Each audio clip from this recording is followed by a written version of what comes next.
and many others who are arriving as we speak for the Raisina dialogue does say a lot about the deepening Indian relationship with Europe.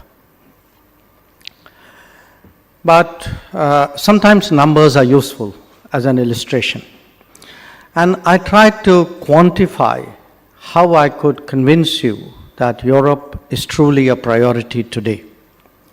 And one way of doing that was to remind you that the Prime Minister of India during his tenure has been 27 times to Europe, that he's received 37 European heads of governments and states, that I have visited Europe 29 times in my relatively shorter tenure as a minister, and I have received 36 of my colleagues during this period. So I underline these numbers really to emphasize today how deep and how sustained and how continuous the relationship has been. But it is not just a relationship with a continent or even a union. We also have made an effort to engage European countries in smaller groupings, and the presence of my colleagues from the Baltics is a reminder that we will be holding our Nordic-Baltic meeting in the coming days. And I hope, as I discussed with my colleague with Greece, that perhaps one day soon we would hold a similar gathering with countries of the Mediterranean. Now, if I could really, as Indians and Europeans gather in this room and others who wish as well, address myself to what is it that drives the world economy, because that is really why we have assembled here today. And all of you would agree that there are 6 broad elements of that. One, of course, is the production and consumption. The second is connectivity and logistics. The third is technology. The fourth, increasingly realized today, is of demographics. The fifth is of values and comforts, because countries and societies who bond with each other more closely obviously find it much more easy to do business as well. And finally, to the extent we create an architecture, a framework, it is much easier for us to do business and promote economic partnerships. So today, some of the thoughts I present before you are from those perspectives of business, of sustainability, of creating partnerships. And let me start with production and consumption. I think we were reminded by the earlier speakers about the importance of concluding a free trade agreement with the European Union, as also with EFTA. Not just a free trade agreement with the EU, but also one relating to geographical indicators and to investment protection. And these agreements, these negotiations resumed after an 8-year gap between 2013 resumed in 2021. Now, why is this important? It is important because you can already see that our trade levels have been growing steadily, but there is a well-founded realization that we need really a more positive framework for that to accelerate. Last year, 2022, our trade was about, I think, 120 billion euros in terms of goods, and our services trade actually has been growing very robustly at about 30%. But part of the reason why we need a much smoother interface between our economies is that it's important for the European Union to prepare for the India that is to come. And what is that India which is to come? Today, India has a GDP of about 3.75 trillion dollars. That GDP by the end of the decade would be 7.3, By the time we are into our 100th year of independence, is estimated at 30 trillion. And according to Goldman Sachs, by 2075, we would be at 52.5 trillion. So that's an arithmetical way of saying that India is going to be an increasingly significant economy, the second largest by 2075, but certainly the third largest by the end of this decade in national terms. And that is something which the European Union has to take into account. Now, the size of the economy is one. You can also see it in terms of growth. If one looks at India's trade in the last decade, from below about $570 billion, it has grown to almost double that amount to $1.18 trillion in 2022. And the growth in trade is only likely to increase in the pace of it is only likely to increase in the coming years.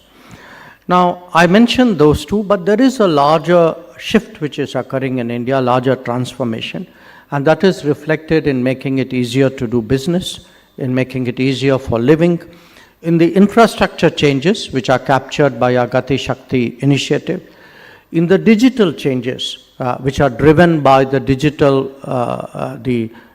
delivery programs we have, and not least by the enormous talent pool whose quality and size is growing by the day.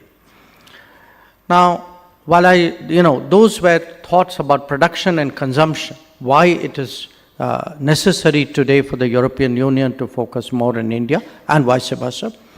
Let me say a few words about connectivity as well, because my colleague from Greece touched on it. He spoke rightly about the IMEC corridor, the India, Middle East, Europe Economic Corridor. And when this agreement, this understanding in principle was reached last September on the sidelines of the G20, perhaps all of us were not adequately cognizant of the fragility of existing connectivity. Recent events on the Red Sea, in the Gulf of Aden, have reminded us of that. And it isn't just recent events. If we go back, we saw what happened when the Suez Canal was blocked by a mishap for some time. So the need today to create multiple corridors of connectivity, supporting corridors of connectivity, different forms with their own inbuilt resilience, is something which is vital. And it is vital because at either end of this, you actually have two big production and consumption centers, Europe and India. Now, the IMEC is not the only corridor. There are others. There's a longer one which is being worked through Iran. But I also want to mention some other potential connectivity channels which would be of long-term interest to India and Europe. One of them is actually the polar route. So climate change, I should remind our Latvian colleagues, sometimes can have some inadvertent benefits as well. So there is today a serious assumption that the polar route could actually open up a different logistical pathway between India and Europe, which will go through the Indo-Pacific. I must also share with our European friends that within South Asia, in this region, South Asia and beyond, there are again very big connectivity projects already under execution, and still bolder thoughts in the making. Between India and its immediate neighbors, Bangladesh, Nepal, Bhutan, we have seen actually in terms of roads, grid connections, waterways, a very big change which has come about.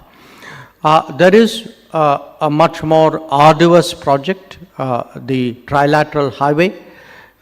And in fact, if the IMEC connects India to Europe through the west, and the trilateral highway, when it is done, and we have challenges in Myanmar there, But when the trilateral highway is done, it would go all the way to the Vietnamese coast.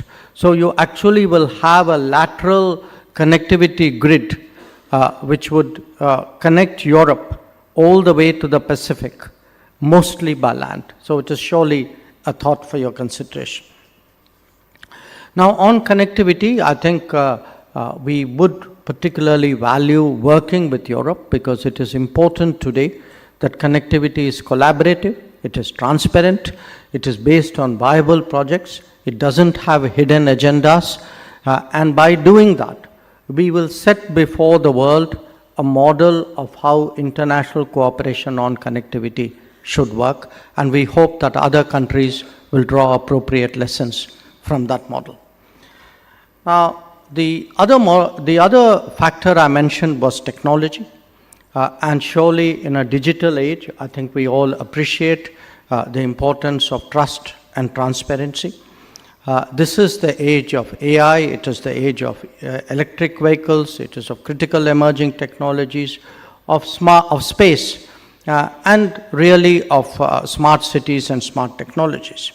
And we see this really reflected in our daily lives, in our, in the economic developments that surround us. And certainly in a lot of what we are doing, we believe today that there are opportunities for European companies. The smart cities and smart grids have already demonstrated that, but the decarbonization efforts which India is making, even this massive campaign which the Prime Minister announced for solar rooftops, a lot of these today hold possibilities for new areas of cooperation between us.